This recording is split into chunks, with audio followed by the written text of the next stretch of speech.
पुस्तक का नाम उज्जवल भविष्य की सार्थक दिशा। सामयिक लोक शिक्षण व्यवस्था। नवयुग के आगमन के लिए कितने प्रकार के कितने अधिक कार्य करने पड़ेंगे, इसका आज तो अनुमान ही लगाया जा सकता है। सतयुगी परिस्थिति को नष्ट भ्रष्ट कर डालने वाले ध्वंस को, उस मरघट को उद्यान बनाने में लंबा समय, असाधारण मनोयोग और विपुल वैभव खर्चने की आवश्यकता है। आज की विविशाएं लोगों ने परिश्रम पूर्वक बुलाई हैं। इस प्रयास में मनुष्य को बहुत कुछ खर्चना पड़ा है। सोचा जाना चाहिए कि ध्वंस को यदि फिर से नए निर्माण में बदलना हो तो अपेक्षाकृत कितनी शक्ति लगानी और साधन जुटाने पड़ेंगे। एक गांव मोहल्ले को जला देने के लिए एक माचिस की तीली पर्याप्त है, पर उस बर्बादी की यदि नए सिरे से क्षतिपूर्ति करनी हो तो, बर्बादी को आबादी में बदलना हो तो अधिक बड़ी योजना बनाने और तदनुरूप व्यवस्था बनाए बिना काम चल ही नहीं सकता। समाधान और उत्थान सभी को अभिष्ट है और उसके लिए व्यक्तित्व और सामूहिक प्रयत्न भी चलते रहते हैं, पर इस संदर्भ में जो कुछ चल रहा है उससे विपत्ति के मूल कारण का निवारण वन पड़ने जैसा कुछ दिख नहीं रहा। शासन तंत्र सुरक्षा और व्यवस्था के लिए क्रियाशील है। देश का अर्थतंत्र संपन्नता बढ़ाने के लिए कार्यरत है। शिक्षा चिकित्सा आदि का प्रयत्न भी बढ़ रहा है। सरकारी और गैर सरकारी प्रचार साधन भी जगत को अपने ढंग से के परामर्श देते हैं। गरीबी हटाने और अच्छी व्यवस्था बनाने की योजनाएं भी सरकार से लेकर सामान्य जनों के मस्तिष्क में किसी न किसी रूप में कुलबुलाती और उभरती ही रहती हैं। कलाकारों का अपना महत्व है। साहित्यकार, अभिनेता, संगीतकार, चित्रकार आदि के प्रयासों को भी झुटलाया नहीं जा सकता है। विचार शक्ति का महत्व समझें। इन सभी प्रयत्नों की आलोचना करने और आक्षेप लगाने की का अपना उद्देश्य नहीं है। किसी की भी सद्भावना पर कोई उंगली क्यों उठाए। प्रतिपादन का मंतव्य मात्र इतना है कि उपरोक्त सभी प्रयत्नशीलों की पकड़ से एक विषय प्रायः छूट ही गया लगता है। उसका महत्व न समझने और उद्योग न करने पर प्रस्तुत पुरुषार्थों के असफल रह जाने का खतरा है। उसे समझा भी जाना चाहिए और संभालने के लिए प्रयत्न भी होना चाहिए। संसार की सबसे बड़ी शक्ति, संपदा और विभूति मानवीय विचारणा है। भाव संवेदनाओं, मान्यताओं, आकांक्षाओं और निर्धारणों के आधार पर ही व्यक्ति, समाज और परिस्थितियों के स्वरूप बनते बिगाड़ते हैं। अचिंत्य चिंतन के वर्तमान दौर ने ही लोगों को अकर्म करने के लिए उकसाया है और उतने भर से ही सब कुछ उलट गया है। भ्रष्ट चिंतन की परिणति दुष्ट आचरणों के अतिरिक्त और कुछ हो ही नहीं सकती। मना स्थिति के अनुरूप ही परिस्थितियों का सृजन होता है और उसी आधार पर उत्थान पतन का वातावरण बनकर खड़ा हो जाता है। विचार विभ्रम ही है जिसके कारण सुविधा संपन्न के अंबार लगा देने के लिए आकुल व्याकुल लोग प्रदूषण फैलाने वाले संयंत्र लगाते और बढ़ाते चले जाते हैं। युद्ध के लिए लालायित लोग सर्वत्र अपनी विजय ध्वजा फहराती देखने के लिए जन धन की अपार क्षति के सरंजाम जुटाते हैं। धनवान, विद्यवान और बलवान वर्ग पर एक ही धुन सवार है कि उनका वैभव वर्चस्व किस प्रकार इंद्र कुबेर जैसा बने। वे सर्वसाधारण पर अपनी विशिष्टता की छाप छोड़ने के लिए उन्मादी अहंकार अपनाए हुए हैं। नशेबाजी जैसे दुर्व्यसनों की अभिवृद्धि, कामुकता की प्रवृत्ति को तिल से ताल बढ़ाने में मनुष्य का अविवेक पूरी तरह उत्तरदायी है। इन सब कारणों का निवारण करने के लिए जनमानस के परिष्कार का सर्वोपरि महत्व का उपचार अपनाना पड़ेगा। विचार क्रांति का सरंजाम जुटाए बिना अनैतिकता के, अवांछनीयता के पक्षधर अनेकानेक दुर्दांत दैत्यों में से किसी को भी एक पग पीछे हटने के लिए बाधित न किया जा सकेगा। भटका हुआ मनुष्य ही प्रेत पिशाच के रूप में जन्मे जनाने के कुकृत्य से व्रत होने के लिए सहमत हो ही न सकेगा। विचार क्रांति अपने समय की सबसे बड़ी आवश्यकता है। लोगों को सही सोचने की विधा अपनाने के लिए सहमत किया जा सके तो उनके क्रियाकलाप में इतना असाधारण अंतर हो सकता है कि विग्रहों और विपत्तियों की जड़ें ही कट जाएंगी। अपने इस संसार में इतने अधिक सुविधा साधन भरे पड़े हैं, यदि उन्हें मिल बांट कर खाया जा सके तो हिल मिलकर रहने और हंसते हंसाते जीने की परिस्थितियां सर्वत्र बन सकती हैं। दुर्भाग्य इतना ही है कि सद्विचारों को, उत्कृष्टता के पक्षधर आदर्शों को दृष्टिकोण में, जीवनचर्या में समाविष्ट करने की परिस्थितियां बनाने का प्रयत्न किसी भी समर्थ तंत्र ने नहीं किया। प्रायः सभी पर संपन्नता और अहंकारिता का उन्माद चढ़ा हुआ है।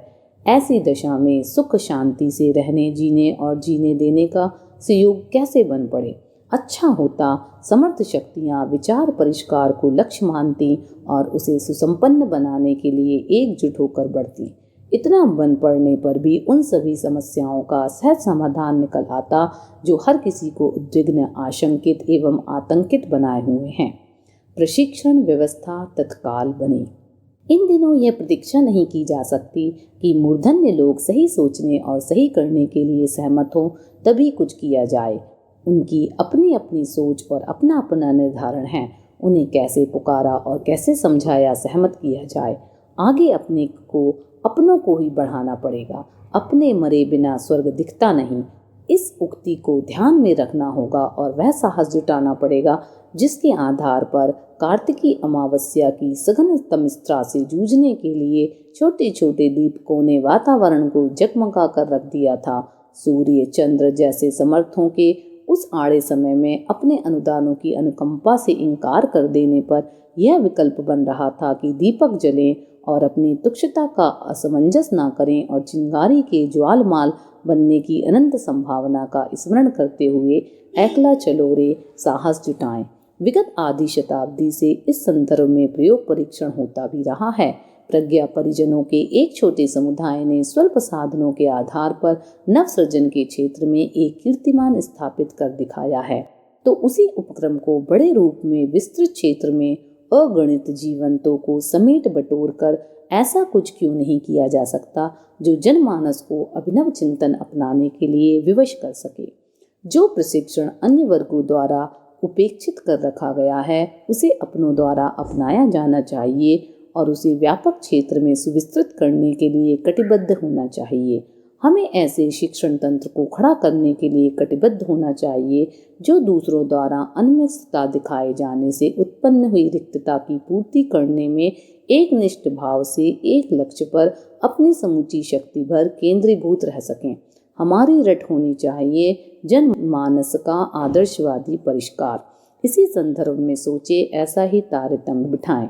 भौतिक जानकारियों को देने वाले अनेकानेक शिक्षा संस्थान चल भी रहे हैं और बढ़ भी रहे हैं, पर उस संजीवनी विद्या का पूर्णता अभाव है जो चिंतन, चरित्र और व्यवहार में शालीनता के समावेश को संगोपांग रीति से प्रमुखता पूर्वक सिखा सके। इस अभाव को इसी स्थिति में पड़े रहने दिया गया तो हम अगले दिनों अब से भी अधिक दुर्गति के भाजन बनेंगे, इतनी अधिक समस्याओं से उलझेंगे कि उबरने की संभावना ही दीख न पड़ेगी। प्रशिक्षण का बहुमुखी तंत्र आवश्यक। स्कूल से बचे हुए समय में बच्चों को सभ्यता, सुसंस्कारिता और युग चेतना के अनुरूप सोचने एवं करने के लिए प्रोत्साहित करने वाली अतिरिक्त शिक्षण व्यवस्था का तंत्र खड़ा किया जाना चाहिए। इसके लिए नित्य कुछ घंटे की या साप्ताहिक, अर्ध साप्ताहिक स्तर की पाठशालाएं चलानी चाहिए ताकि नई पीढ़ी को समुन्नत बनाने और समाज को ऊंचा उठाने का अवसर मिल सके। पूरे समाज के स्वतंत्र विद्यालयों की स्थापना तो वर्तमान परिस्थितियों में कठिन लगती है, पर उपरोक्त स्वर की बाल संस्कार शालाएं सुयोग्य व्यक्तियों द्वारा सर्वत्र चलाई जा सकती हैं। वयस्कों की भी उपेक्षा नहीं की जा सकती। अशिक्षितों को साक्षर बनाने के लिए प्रौढ़ पाठशाला चलाए जाने की बात उचित है, पर उससे भी ज़्यादा आवश्यक यह है कि शिक्षित अशिक्षित सभी को युग धर्म के अनुरूप सोचने और प्रामाणिक दूरदर्शियों द्वारा अपनाई जाने योग्य रीति नीति से अवगत कराने के लिए प्रबल प्रयत्न किया जाए। इसमें तथाकथित शिक्षा को सम्मिलित रखा जाए, पर प्रमुख रूप से प्रगतिशीलता को अपनाने के लिए संवेदनाएं उभारने वाले तत्वों का सर्वाधिक समावेश इस प्रशिक्षण में रहना चाहिए। महिला वर्ग की अपनी समस्याएं और परिस्थितियां हैं, उनके समाधानों का अपनी शिक्षा पद्धति में ऐसा समावेश होना चाहिए जो अब तक प्रायः उपेक्षित ही रहा है। न उसे स्कूलों में पढ़ाया जाता है और पितृ परंपरा एवं ससुराल में उस प्रकार की मेधा उभारने, प्रतिभा चमकाने के लिए कोई प्रयत्न किया जाता है। वस्तुतः इसी क्षेत्र में अनजान रहने के कारण नारी को अबला, पिछड़ी हुई परावलंबी बनकर रहना पड़ता है। अपनी अतिरिक्त शिक्षा में नारी समस्या के उपेक्षित विषयों का समावेश होना चाहिए। उसके लिए मध्यांतर थोड़े अवकाश वाले समय का उपयोग होना चाहिए। जिनके पास अवकाश का समय बचता है, जिन पर अर्थ उपार्जन की व्यस्तता विवशता नहीं है, जिनमें लोक सेवा की भावना है, जो युग सृजन में किसी प्रकार की भागीदारी लेने के लिए उत्सुक हैं, उन सभी के लिए ऐसी शिक्षा व्यवस्था रहनी चाहिए जिसमें वे अवकाश के सुयोग सौभाग्य का लोक मंगन के लिए, विशेषता लोक शिक्षण के लिए उपयोग कर सकें। युग अध्यापकों का सर्वत्र अभाव दिखने जैसी विपन्नता को निरस्त करने में उच्च स्तरीय भूमिका संपन्न कर सकें। संत्रस्त, पिछड़े, पीड़ित, अपंग, अपराधी, रोगी, दरिद्र, भिखारी, उपेक्षित स्तर के लोगों को अपनी अपनी विपन्नताओं से उबारने के लिए उनकी मन स्थिति और परिस्थिति के साथ तालमेल बिठाकर मार्गदर्शन करने वाली शिक्षा की अपनी आवश्यकता है। प्रबंध उसका भी होना चाहिए, अन्यथा इस स्तर की विपन्नताएं अपने और समाज के लिए असाधारण समस्या उत्पन्न करेगी। इस समुदाय के लिए भी अपने ढंग की स्वतंत्र शिक्षा आवश्यक है, जिसका कि प्रचलित शिक्षा प्रणाली में कहीं कोई समावेश नहीं है। आजीविका उपार्जन अपने समय का सबसे बड़ा विकट प्रश्न है। इसके लिए कुटीर उद्योग, कृषि, गोपालन का सुधरे स्तर का अभ्यास, सहकारी व्यवस्था सुविधाओं की तलाश में प्रतिभाओं का घर छोड़कर अनियंत्र पलायन, शहरों का अनावश्यक विस्तार, ग्राम समुदाय का पिछड़ापन, प्रदूषण, हरितिमा संवर्धन, स्वेच्छापूर्वक बहुप्रजनन पर अंकुश जैसे अनेकों प्रसंग ऐसे हैं जिनकी शिक्षा नियमित रूप से सर्वसाधारण को नहीं मिलती। इसकी व्यवस्था के लिए भी तारतम्य बिठाना चाहिए। ऊपर की पंक्तियों में कुछ ही प्रसंगों की चर्चा की जा चुकी है। इसके अतिरिक्त भी बहुत कुछ समझने समझाने की आवश्यकता है। मूढ़ मान्यताओं, कुरीतियों, अंधविश्वासों, प्रतिगामी परंपराओं, दुर्व्यसनों के कारण व्यक्ति और समाज को अपार हानि उठानी पड़ती है। आलस्य, प्रमाद और शिष्टाचार की अनभिज्ञता के कारण भी पिछड़ेपन से पीछा छुड़ा सकना कठिन हो जाता है। ऐसे ऐसे अनेक प्रश्नों के समाधान जनसाधारण को समझने का अवसर मिल सके, ऐसी शिक्षा व्यवस्था अपने समय की अनिवार्य आवश्यकता है। जिन अवांछनीयताओं को बुरी तरह अपना लिया गया है, उनसे पीछा छुड़ाना और युग चेतना की पक्षधर विचारधारा को हृदयंगम कराना असाधारण रूप से अभिष्ट है। इसके लिए प्रचलित सरकारी विद्यालयों से अधिक अपेक्षा नहीं की जा सकती। यह मान कार्य तो हमें अपने बलबूते ही संपन्न कराना होगा। प्रचलित शिक्षा व्यवस्था के अंतर्गत सीमित संख्या में निर्धारित अवधि के छात्र ही लाभान्वित हो पाते हैं, पर युग चेतना का प्रशिक्षण तो प्रायः समूची जनसंख्या को लंबे समय तक निरंतर दिए जाने की आवश्यकता है। इसका भार सरकारी शिक्षा व्यवस्था से किसी प्रकार भी कम ना ही बैठता, वरन उससे कुछ अधिक ही बढ़ जाता है। वाणी के साथ लेखनी भी। वाणी द्वारा दी जाने वाली और कानों द्वारा सुनी जाने वाली शिक्षा का ही यह ताना बाना है। इसके अतिरिक्त उतना ही बड़ा क्षेत्र साहित्य का भी है। शरीर के लिए भोजन दिए जाने की तरह ही स्वाध्याय को भी मानसिक भोजन कहा गया है, पर इस संदर्भ में जो उपलब्ध होता है उसे खास तौर से बहकाने, भ्रमाने और गिराने वाला ही कहा जा सकता है। इस क्षेत्र को भी परिवर्तित और परिष्कृत करने की नए सिरे से नई आवश्यकता पड़ेगी। जो पेट में उतर गया है उसे वमन विरेचन कराने की, और जो सिर में विचारों में जम गया है उसे भुलाने की आवश्यकता पड़ेगी। साथ ही पुनः अनुकूल स्तर की अभिनव प्रतिष्ठापन भी करनी होगी। इसके लिए अभिष्ट प्रशिक्षण मात्र अध्यापन स्तर का ही पर्याप्त नहीं, उसके लिए तदनुरूप उच्च स्तरीय साहित्य का भी अभिनव सृजन प्रकाशन करने की भी आवश्यकता पड़ेगी, और उसे भी लोक शिक्षा का ही एक अंग माना जा सकता है।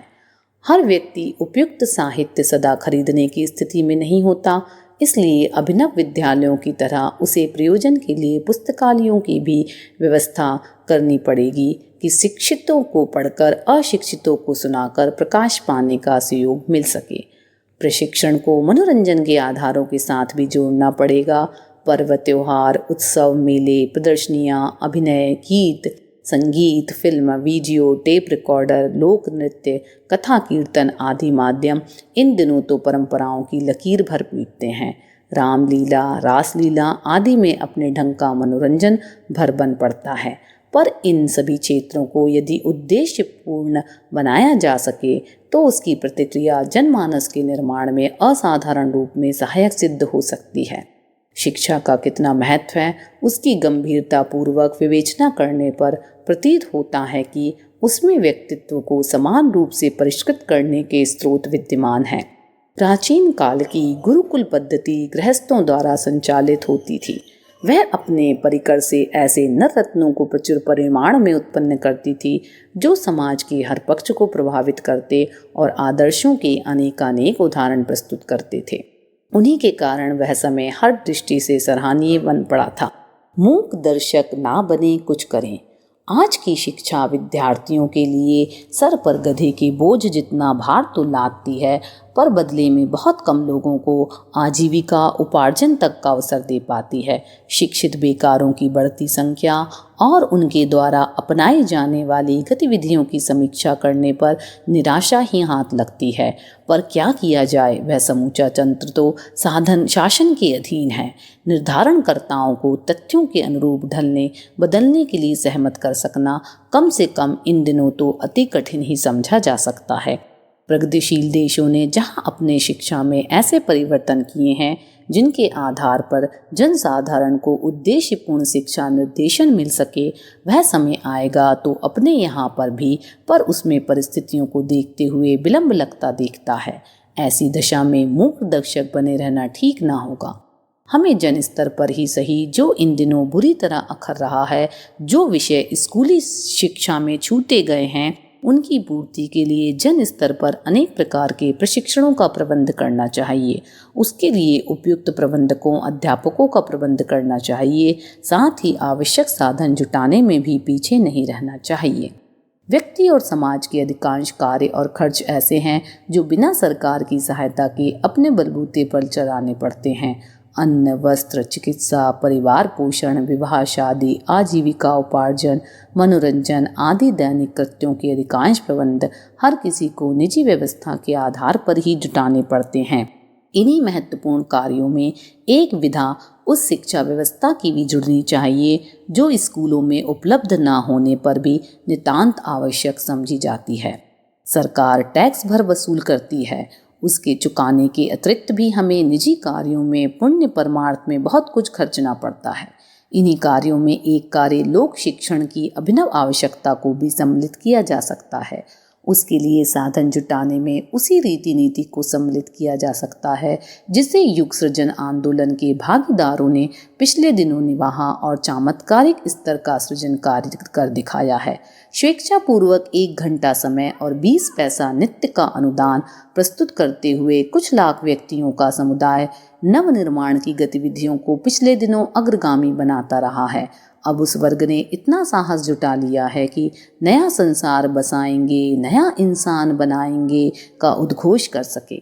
जनशक्ति सदा से विश्व की अग्रणी शक्ति रही है। उसका प्रामाणिक भंडार अर्जित कर लेने पर उसके सहारे पर्वत जैसे कार्य खड़े किए जा सकते हैं। नैतिक शिक्षा का उपेक्षित अंश भी उसके सहारे खड़ा कर सकना संभव हो सकता है। विचारशीलों का समयदान और अंशदान यदि उभारा जा सके तो उससे लोक शिक्षा का समर्थ प्रबंध तो बन ही पड़ जाता है। इसके अतिरिक्त वे कार्य भी संपन्न हो सकते हैं जिनकी नवसृजन के लिए अगले दिनों की आवश्यकता पड़ेगी।